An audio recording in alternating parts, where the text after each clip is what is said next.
So we just have to do better, how we process our own parenting. What standards are we trying to reach? What are the kids getting out of it? How do we see that? How is it reflected? Then that could kind of be the barometer of how we judge the direction we're going with our parenting. So in a nutshell, some the bad is there, and I'm trying to mitigate that and make sense of it, find some understanding of why I do things, and if there's something wrong with it, and if I can take a unbiased approach to it, and it's okay, kind of discern, and having a discerning approach to it, then I think we can move in a better direction. I think the kids will get a better childhood experience, a better young adult experience, having a father that's very cognizant and very aware of how he's parenting.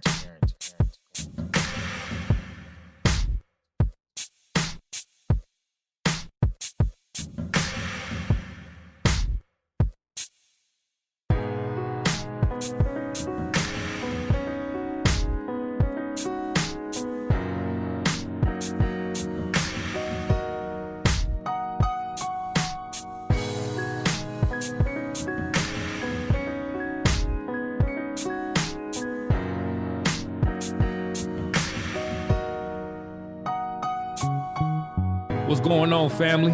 Welcome to another episode of the Fatherhood Village Podcast, the official home for proud fathers and mentors. I'm Dale Holloway with the one and only Kev Hick. We are your TFV hosts. What's happening, Kev? How you living over there? Oh man, I'm doing my thing, brother. Running on fumes. Need to get more sleep around here, brother, but I'm doing it. I got you. Long day, long day. How was the weekend? Do anything special with the fam, or just one of them kickback weekends? Yeah, man, we did our thing this weekend, man. It was a special weekend because of the not Thanksgiving, but say Thanksgiving. Almost. Yeah, right. Halloween, man. So we passed out candy for Halloween. My son didn't go trick or treating. He's 6. He loved trick or treating. He was the Flash. I was a vampire. Mommy was, I don't know, she was Morticia or a witch, or I don't know what the hell she was. But she was fine though. And we just passed out candy. It really wasn't no kids came. It was kind of disappointing. It was only 4 groups of kids. One of the groups was a bunch of looked like college kids. Looked like they was about to go take their ass to vote after they was done off my Mm. porch. But shit, we still had candy over. I was giving out 2 and 3 bags to everybody because I was giving bags out because it wasn't enough people. I was giving whole bags of candy out. Right, So letting it go. Yeah. yeah, but man, we did that. And actually, we had set up a Halloween party, and my wife decorated the whole house in Halloween themes, and we danced and played with our sons. And hell, they didn't know no more. They wasn't no worse for it, man. They had a ball. We played all kind of games in the house and made it just a family party. And so my son got what he needed. You know what I'm saying? Just the experience and more memories. You feel me? For sure, for sure. I feel that, man. Yeah, we actually didn't even, I guess, follow the script as far as Halloween went. Today, we just, like I said before we went on, we just went to a little jumpaline park. I had this guy I know out here.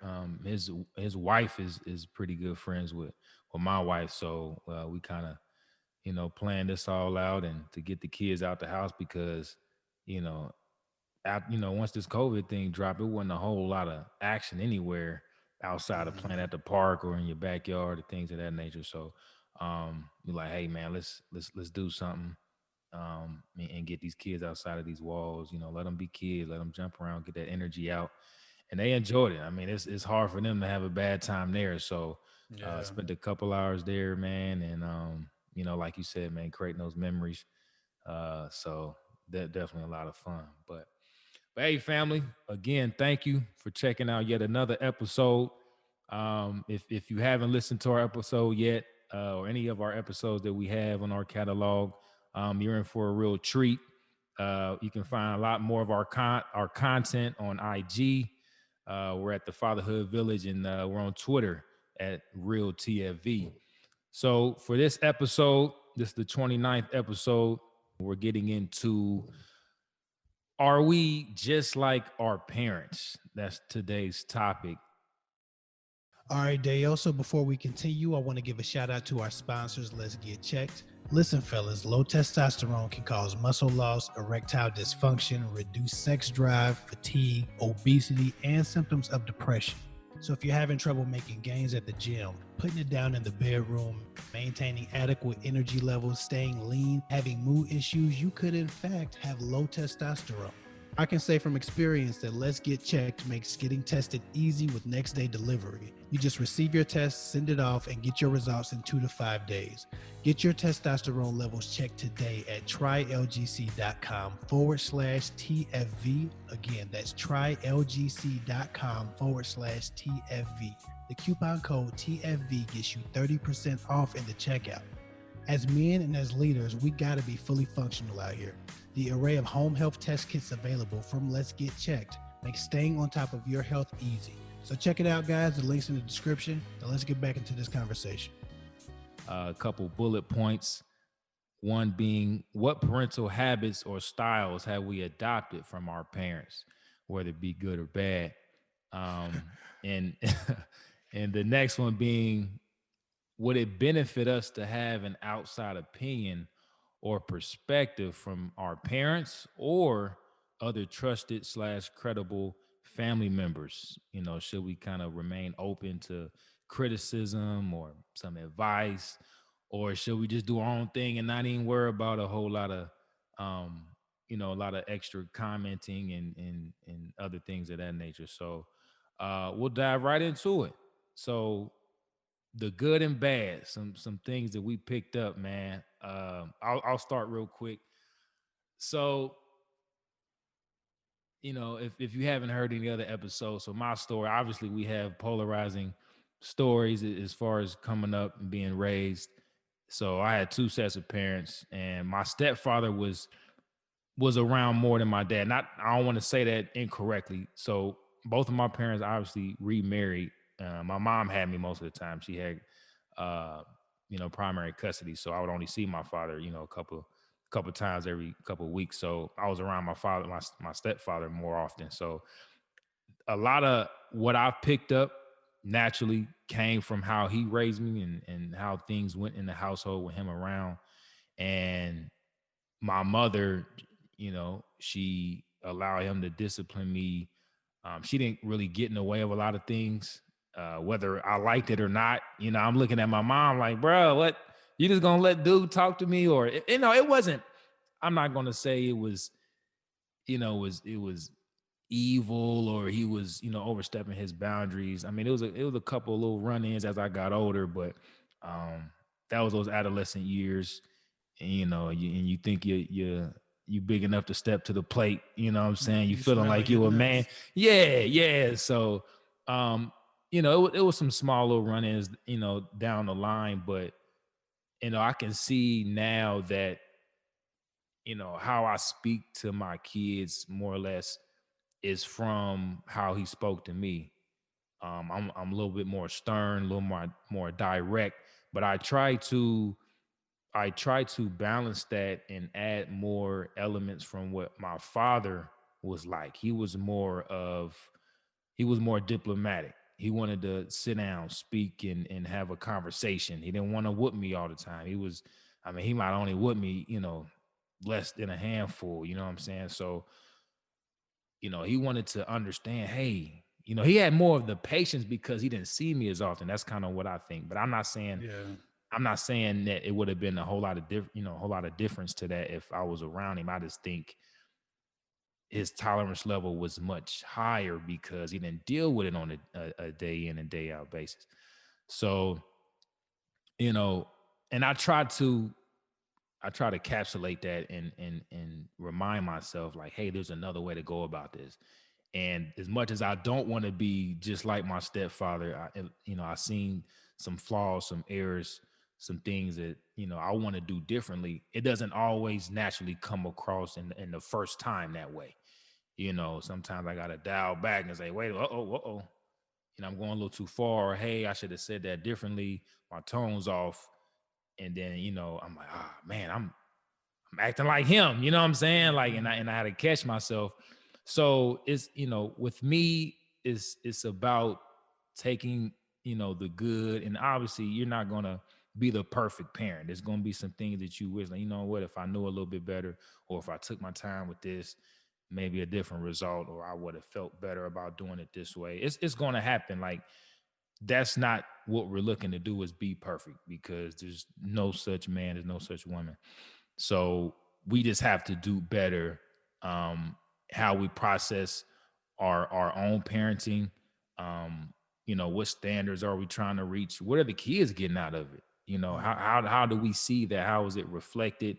Then that could kind of be the barometer of how we judge, the direction we're going with our parenting. So, in a nutshell, some the bad is there, and I'm trying to mitigate that, and make sense of it, find some understanding of why I do things, and if there's something wrong with it, and if I can take a unbiased approach to it, and it's okay, kind of discern, and having a discerning approach to it, then I think we can move in a better direction. I think the kids will get a better childhood experience, a better young adult experience, having a father that's very cognizant and very aware of how he's parenting.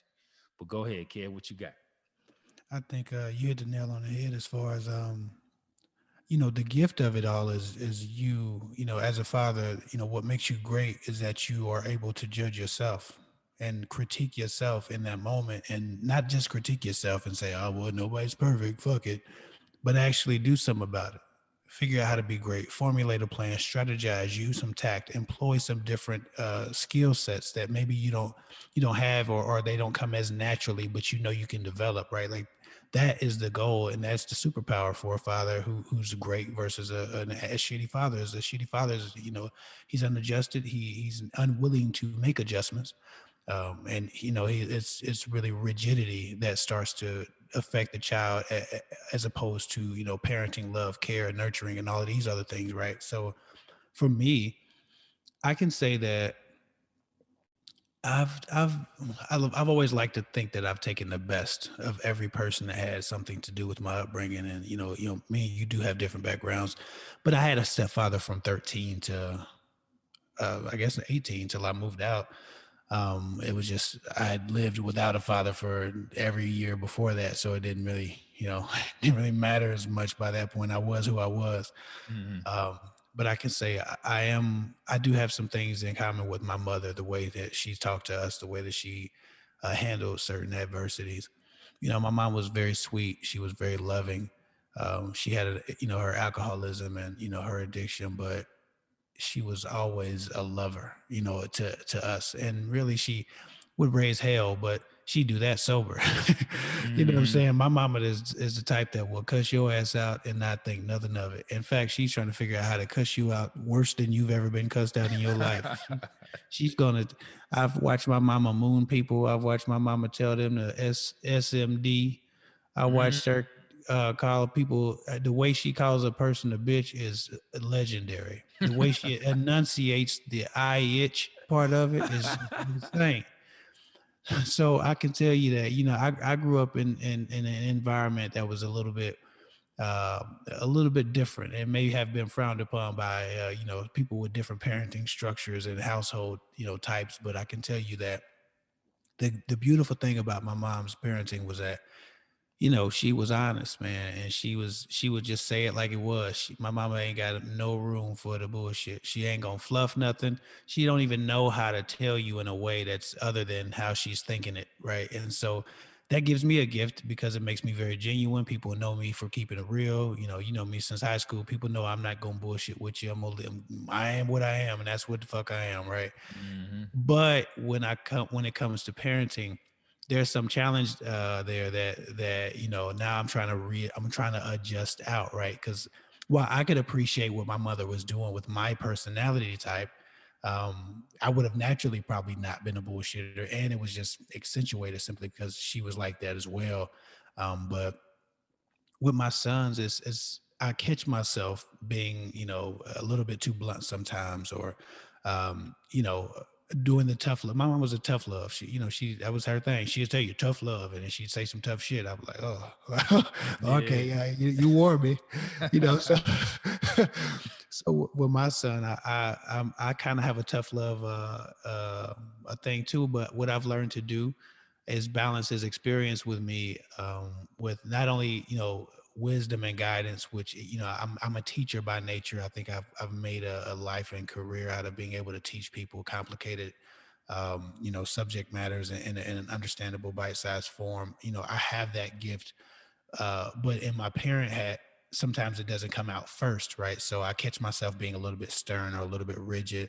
I catch myself saying things that are kind of off the wall. And I'm funny, like I have a comical spirit. I like to say shit that you really ain't supposed to say because my sense of humor is inappropriate. So I have to catch myself because my son's a little sensitive, and my mama would not have given a damn about me if I was sensitive. She would have still said what Mm, she was saying. And yeah. I have to employ some tact when I'm dealing with my son because he's a little bit more delicate in that way. The tough love I give him, I have to match with affection. And, I'm trying to strategize a balance because for me, it's all about balance. I think that there's a way to be hard and soft at the same time. I kiss my son. I don't know how many times I kiss my sons. I hug my sons. Like to this day, I'm high fiving, I'm hugging. I tell him every day who he is, what type of man he is, and who he come from, and how much I love him. And I drop dead if I let a motherfucker fuck with him. Like That's I right. ain't. But that's how I'm talking to him though. I ain't talking to Mhm. him like, daddy loves you. And if anybody comes and makes you feel upset, you need to come and tell, hey man, I'll fuck one of these dudes up if they fuck with you. Yeah. Any one of Straight and up. one of them. And Mhm. but I don't know how to be no other way, man. I was raised by wolves for real. My Mm. brothers was gangsters. My mama was kind of gangster. And I, I, I never, I felt like that was it was a very reassuring for me to know that the people around me was tough and to sense that toughness and to sense the sincerity and the danger that they would and the havoc and the carnage that would happen if somebody came against me as a kid. It gave me confidence. And so I as much as it might be inappropriate to cuss when you're talking to a kid, I notice I don't watch my mouth as much as one would probably want a parent to watch their mouth in front of their kids. I think he has to know his father, and he'll figure out who he is at one point, and maybe that'd be something he pick up. Maybe having a potty mouth or being a little bit too blunt, but. He'll also remember how much his daddy hugged him, how much he kissed him, how much he encouraged him, how much he taught him, how much he talked to him, how much he conversed with him and sat with him and understood him. I'm as patient as I am impatient. I'm as fierce as I am soft. I am as affectionate as I am a disciplinarian. It's Mhm. about balance for me. I think that the worst of me and the best of me, all have something to offer at any given time. So I don't get too far, up or down or left or right. I just try to remain balanced and counteract any experience that he's had with me with an equal and opposite experience. And so, that's kind of my thing is I'm not too hard on myself. I just make sure that I apply some balance that he can't say every day my dad's in my ass. Every day my dad's upset. Every day my dad's judging me. Some days we go through a whole day and all he gets encouragement and love. I'm a coach. I'm a friend. I'm a cheerleader. And then some days I'm in your ass, and damn it, you're just gonna have to Mhm. figure that shit out. Your mama's go to your mama if you want some sympathy. Right now Yeah, yeah. it's in your ass, it's hustle time. Get that, I'm saying? Get your man up, man. What the heck? Were you a man or a little mouse, man? What you doing? You know Mm. what I'm saying? You gotta figure that out. But he understands that about me. And I think that he loves the difference in who he gets from me. You know what I'm saying? And I think that one day, when he's older, he'll learn to appreciate everything that I was to him, and he won't see it as he won't see me in a box of this thing or that thing because I'm so much and I'm so vast, and I take pride in being at least balanced.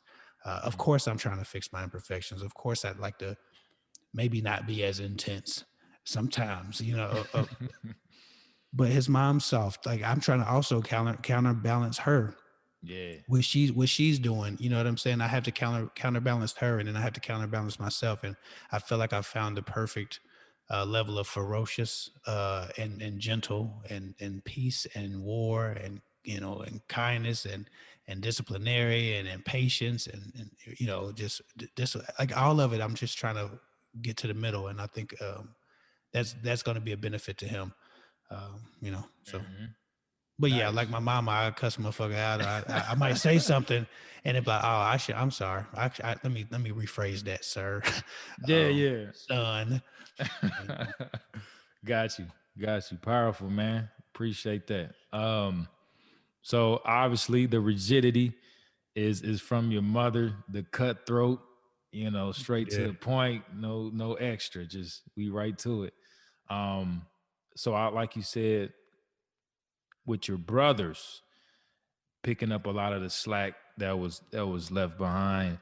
Um, were they a lot like your mother too, or was it was a whole nother dynamic, or was it kind of like another part of the spectrum that they offered as brothers, big brothers to you? So they were more protective, and they were obviously more intimidating just being men and being so much older.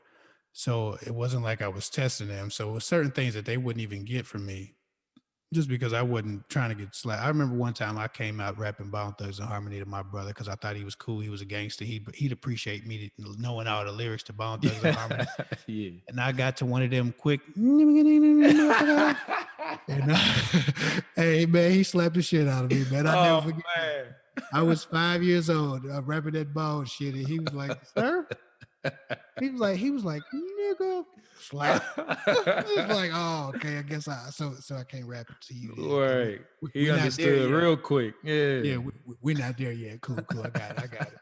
Yeah, and then he hugged me and kissed me, and we went back to like that's what I'm saying. Like all of them Yeah. had that. All of them could be ferocious, could be violent, but then be cool. You know what I'm saying? And they the violence was to protect the family. It wasn't never used against the family. Everybody was just they was about what they stood for, you know what I'm saying? And they wanted to Mhm. make me feel protected. So, what I got from them was my fearlessness, was my courage. I always felt like I could get anybody touched. You know Yeah. how crazy that feel if you could get any adult's ass whooped if you want to.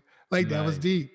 And Yeah. I pushed that red button a couple times, so Okay. I feel like That bat phone. Yeah. yeah, but it was necessary, Mhm. but it just made me value, my mom's toughness, to see them and see the toughness that she had still in them because she was whooping a whole lot more ass when she was raising them. My mama never whooped me. She whooped their ass every day. You know what I'm Mm. saying? Like but she Mhm. she was I was like what she gave me was the censored made for television version, the radio version. Oh, You know what I'm okay. saying? She Mhm. used to whip my brothers every day. She used to whip my brother's ass every day before work because she knew he was gonna do something. Straight up, he got a pre-work ass whooping. He didn't even have to do nothing yet. He just said, "Come on, get your ass whooping, boy, because I know you're gonna do something." or Like for or this real. or this for the shit that you got away with it. I don't know about, And that's but I exact. know That's you got away exact. with it. That's exactly what she used to say. Yeah, but she was right, man. She catch that, bro. He was like that, But I got the tame version of my mother, So they was like, boy, you got it so easy, And then they started seeing what she's dealing with addiction. They started figuring out that maybe my road wasn't as easy. You know what I'm saying? But Yeah. it was different, So my brothers did. They picked up a lot of slack. They made me feel a sense of value and a sense of belonging. And I felt always felt protected, So I never had a reason to really flash out or do anything stupid. But Gotcha. their discipline was pretty stern too. I remember my one brother used to make me hold a book on my head. If I got out of line, he'd say, "Balance this book on your head." And he knew I'd get Mm. tired. And when you fucking drop that book, slap.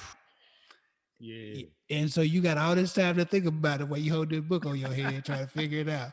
Yeah. This it's kangaroo court. A 14-year-old trying to discipline a 7-year-old, he's gonna get creative. He ain't gonna just do it the Mhm. normal way. But Mhm. shit, man, I've never resented them for none of that toughness. You know what I'm saying? Making me fight in the projects till damn it, I ran out of kids to fight. You know what I'm saying? Like that. Wow. Yeah. Not my son won't have to go through a lot of that because I was being raised by kids and teenagers and young adults. You know what I'm saying? And so Mhm. my son is gonna have a very, very tame upbringing as compared to mine. And I don't know if that's good or bad because I think about that when I do feel like, man, I should have applied more tact in this particular day. And I'm like, wait a minute, I would have been in the projects fighting 3 kids in a row right now. I would, Yeah. you know what I'm saying? Like my trauma is so far beyond whatever he might experience with me as a father that I just uh, I guess I ain't perfect and I got some shit going on, but I feel like I'm giving him a great experience as compared to what I got. And he'll look back on his childhood and know that he was protected, know that he was loved, know that he was cared for, and know that he had everything given to him by a man who sacrificed everything to give it to him. You know what I'm saying? So I Yes, think sir. he'll understand it because it's as much love as it is rigidity and discipline. Absolutely.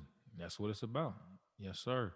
Um, as we slide into the next topic, you kind of brought up a good point, and I'm sure we'll hit this even more. So, based on your children, how you get to know them, understand them, um, that has a lot to do, or should have a lot to do with how you parent, right? Because Mhm. if two things aren't commuting, one, it's like if the child isn't getting the Right. communication isn't there, it's like you're continuing to pound on something that's, there's some type of blockade, there's a Mhm. barrier. And if you're unable to, you know, creatively and ingenuitively, if that's even a word, but I think we're gonna go with it. We think gonna go with this one. yeah, right. And like you said, to go back with your word tactful, if we're not tactful about how we proceed in teaching and learning and loving and adopting the patience necessary to raise them and give them the best opportunity and as far as development, I think that's a disservice. Like if we're not adjusting, if we're, it's Mhm. kind of like troubleshooting, you know, Right. and you got a wiring issue, you trying to shoot wires, you shooting pins, and the ohms and resistance is wrong. Okay, we got to check this other, wiring system out, and we got to follow the Mhm. diagram. So it may not be that meticulous, but we really have to like step back. Okay, all right, so that's Mhm. not working. I'm gonna be here all Right. day trying to explain myself or tell them, and like maybe my communication is flawed. Maybe something I'm doing is incorrect Mhm. because they're not me. We got to understand, like, okay, this small child, it's not a duplicate of myself. It's a lot of Right. similarity, but it's a whole different person. So how Mhm. it was brought to us, it can't always, be given to them the same exact way, Right. untouched, unstepped on. You know what I mean? So Right. we gotta understand that, and I think that's how we move forward. But with the next talking point, would it be, or excuse me, would it benefit us to have an outside opinion or perspective from our parents or other trusted or credible family members? Should we, remain open and available to criticism and advice? Um, Someone notifying us of possible blind spots, something that we may not account for or spend a whole lot of time dissecting and unpacking. How much of us should be available to that, and how much should we be like, you know what, how about you go parent whoever you need to parent and I'll worry about mine?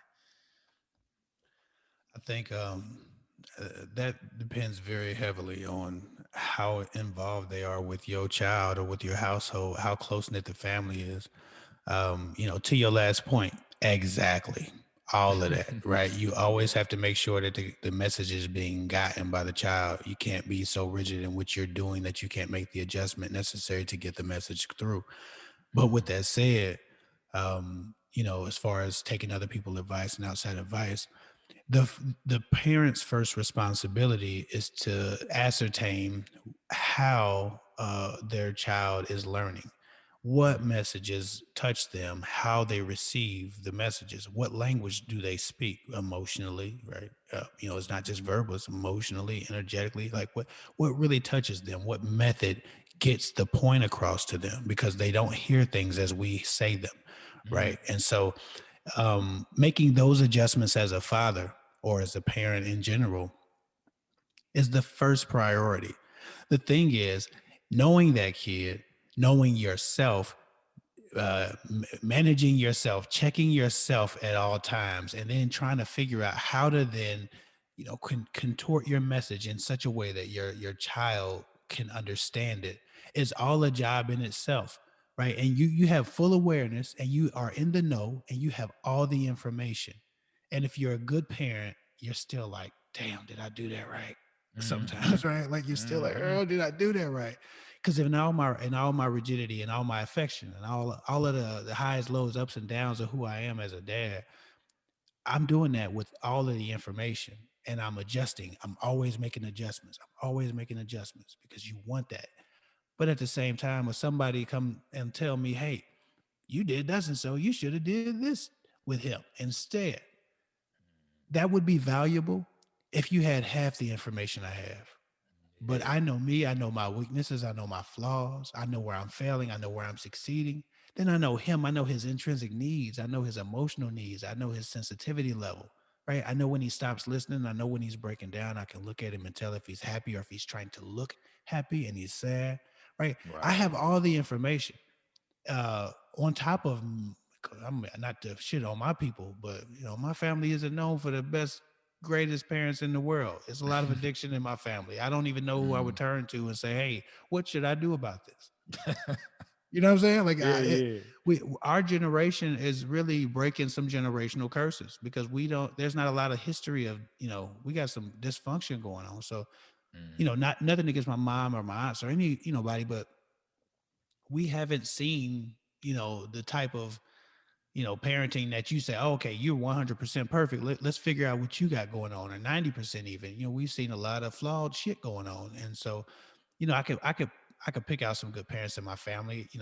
I'm not saying that they don't exist, but they're also not involved in my child's life. So, okay, you were a good enough parent to this cousin that I have. I can tell that maybe they had a decent enough upbringing, but you don't know my kid. What can you Right. tell me about how to parent my kid? You don't know what their needs are.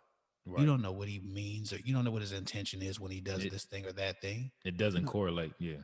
yeah, not at all. So most of the time, outside opinions aren't as useful simply because they don't have the awareness or the inside information. Now, a parent can be there and not apply any of that inside information, and then anybody's advice is probably better than a shitty parent's. But if you have a parent who's making those adjustments, like we always talk about, and you have a parent who's concerned about their job and the job they're doing at all times, and while we can both admit our flaws, we both obviously know that our flaws are a very small percentage of the experience that we give our child. Right? We understand that these flaws are something that are magnified by us and to us because we want to move them away from our child. We want to be perfect, but we can't save our child from tribulation, from hardships, from the grains that will get in their eye. Like, life is hard, man. And I think you can be such a great parent that you create weakness in your child. Yeah. And me, as I observe the weaknesses that lay in my child already, his intrinsic weaknesses, right? Sometimes I parent him in ways that might build some callousness around that, right? So he can protect himself, or he's not as Yeah. susceptible. There's a quote that says, "Weak men create hard times create strong men create good times create weak men," right? And it's a circle. So you don't want to be too great, and you also don't want to be too weak. Like, there's such a balance in everything we present to our children and to ourselves, that if I'm a great man, which I like to think I am, and I'm creating an experience for my child, I can be so great that I create a weakness in him, that I create him to be weak because I haven't prepared him for life to traverse the landscapes of life.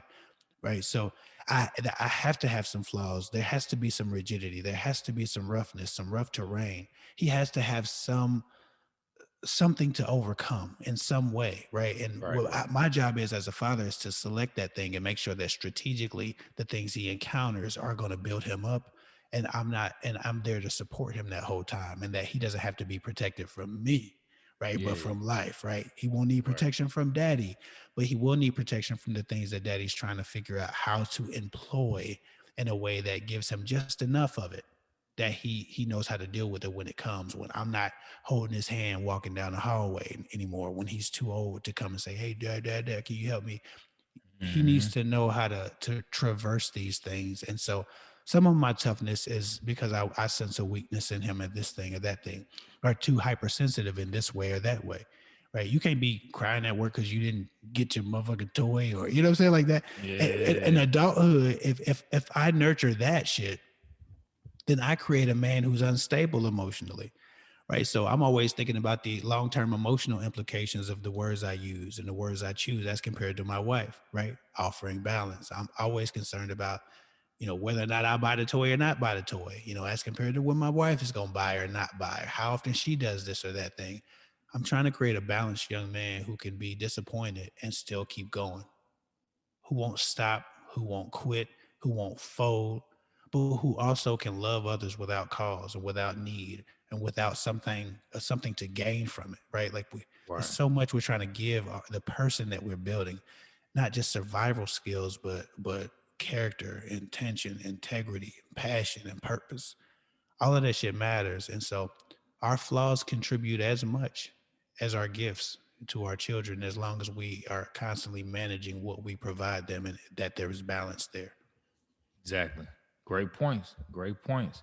Um, and I wanted to speak to one that you brought up that we continue to kind of it kind of applies everywhere when it Hmm. comes to knowing that your child is going to face the real world, is going to have Right. their own problems throughout life. They have their own life to live, and we have to in stages and phases kind of allow them to make their own mistakes, allow them to have, like you said, their own trials and tribulations. We can't, always fight for them, speak on their behalf, tie their shoes, write their name, all of these things, balance. I was gonna say a checkbook, but checks ain't really out here like you feel me. But all these different things that they're going to encounter, and they have to understand. Like for instance, obviously we're not going to be able to foresee every small thing that could possibly go wrong. So I think with that, as they learn with us, they have to understand, they have to carry these same life principles, these examples, these scenarios that happen with daddy, with mommy. Problems are going to continue to happen. It's perpetual. So how do you take from what you learned before and apply that to another future scenario, a future instance? So, and another big thing is, like you had said before, having that emotional intelligence, because we can't always tell them how to react to something. You can't always be there to say, hey, man up on this, but maybe take this a little easier, or you Hmm. know don't cry on this, but maybe you should have some time alone with, they gonna have to Hmm. discern and realize that, and understand, okay, what's best for them, once they, become a young adult and up to their, older years in life. So, but nah, that's big, man. You want to say something else? Yeah, I was just saying, they're gonna make their own adjustments, even to you.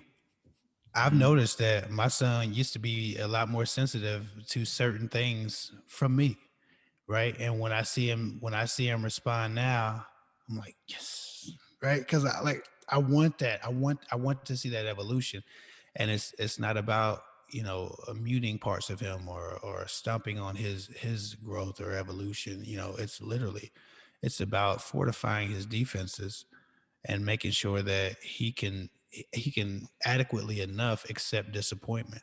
I'm a person who coaches a lot of people, a lot of broken people, and a lot of people who are breaking in real time. And what I've noticed is a lot of people don't have the skill set to manage disappointment, right? And children learn how to manage disappointment through the direct parenting style of their parents. And you have to create and expose them to against very strategic levels of adversity in strategic areas, so that they can learn how to not get their way and still be okay and still function, right? They will be told no in real life. When you're told no in this house, you're gonna stand up like a man and take that shit. Right. You gonna sit your ass in the corner until you want to stand up like a man, but we're gonna get this man shit back in here. You know what I'm saying? Yes, Like we're sir. gonna do the Yes, man sir. shit. Yep. Because again, I could say, oh, I understand. You have a right to feel sad. You do. And I have a right to put your ass in the corner until you want to act like you got some damn sense. So we can do Right. this the easy way or the hard way. But you're gonna man up about this shit. You Yeah. understand that? Because somebody somewhere is gonna tell you no. They're gonna tell you hell no. They're gonna be with emphasis, right? And Hmm. what you gonna do? You can't kill them. You can't go crazy on them. You can't. What are you gonna do? We've seen adults who can't process disappointment. They be serial killers and shit. They be mass murderers. They shoot up the fucking school.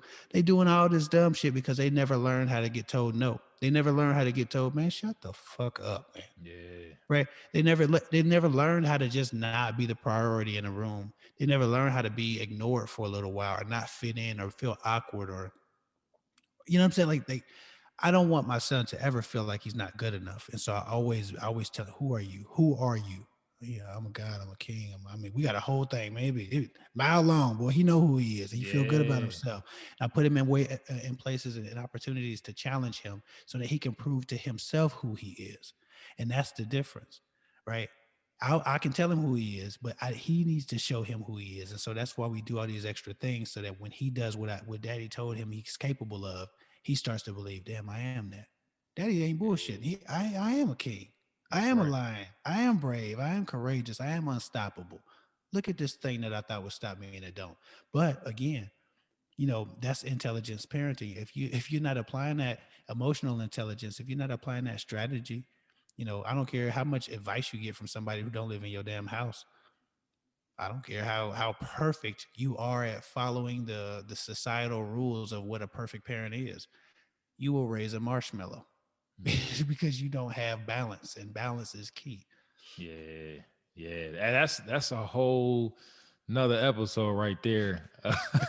As far as handling Mhm, emotional intelligence with your children, man, and it seemed like mhm. with all these blogs and articles and books, it's just almost like nobody really keeping it real and letting them know and understand that hey, it's nobody gonna be soft and delicate with you in these streets, man. No, That's not how it's gonna get down. no. Um, but Like I said, we soft after we get that man shit out the way, but we gonna be men first, and then we gonna yeah. come back to it and be soft and be affectionate. But we gonna get that man shit out the way first. You know what I'm Hmm. saying? Absolutely. Absolutely, man.